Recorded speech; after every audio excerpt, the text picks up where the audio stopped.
This is KTAB for you. Well, we as people take care of our teeth. We have the options to brush when we want, and if we don't brush, well, then that's our problem. But what about our pets? In today's Pets For You segment, Dr.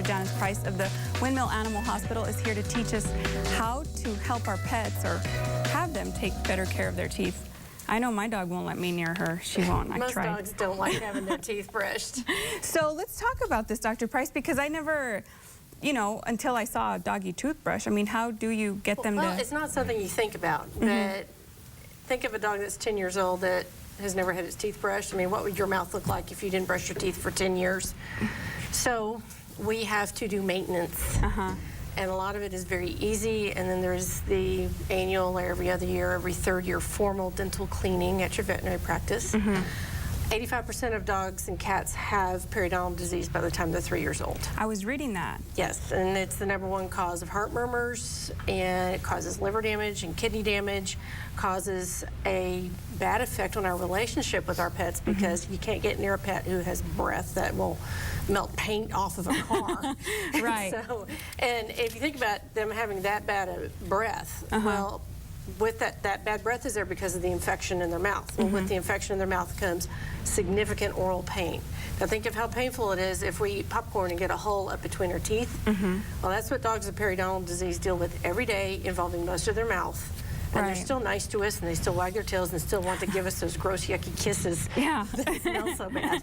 So we need to help maintain their mouths so that they will live a long and healthy life. And you sent me a picture. I mean, I was able to get one up, but like that's a before and after of having their teeth. That is very typical in a veterinary practice. Wow. And how old would this dog be? This particular dog was about 6 years old, and this was his second dental cleaning. And you'll see the picture on the left. You have a very thick tartar cap that was about 3 or 4 millimeters thick. It not only covered that large upper left premolar, but it extended up and covered some of the gum tissue as well. And then when we cleaned the caps of tartar off, you can see that big tooth is now exposed, and see how the roots are exposed? That's a 3-root tooth. And there's very intense gingivitis around that tooth. We had to section that tooth and remove it. And that's one of the most important teeth in the dog's mouth. That's how he chews. So the dog's teeth are very important. They're his hands. That's how a dog picks up their toys. I mean, you know, they don't have fingers like we do.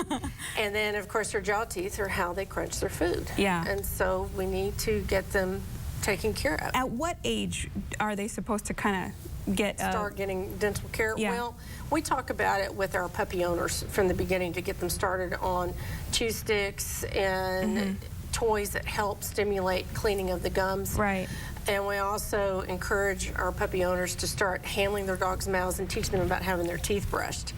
And then generally by age 2, the toy breeds need to have their teeth cleaned because they have all the risk factors: small mouth, crowded mouth, and then if there's something like a Schnauzer or a Maltese, they're also a hairy mouth. Because they get their hair in there. All that hair gets packed up in there, and it holds the saliva, so the tartar forms even faster. And one thing that you also mentioned was cats get their... I mean, my dog didn't let me near her. Well, the cat I used to have was really sweet, but I know cats are probably like not even going to let you near them. You'll brush your cat's teeth once, and then they'll never let you do it again. But this is where the difference is, like cats that go outside and go hunting and catch prey items, the act of eating the prey item actually scrubs and cleans their teeth. So cats that are totally indoors have a problem with their teeth, and specific breeds like Abyssinians, Ragdolls, Persians have chronic problems with their mouth.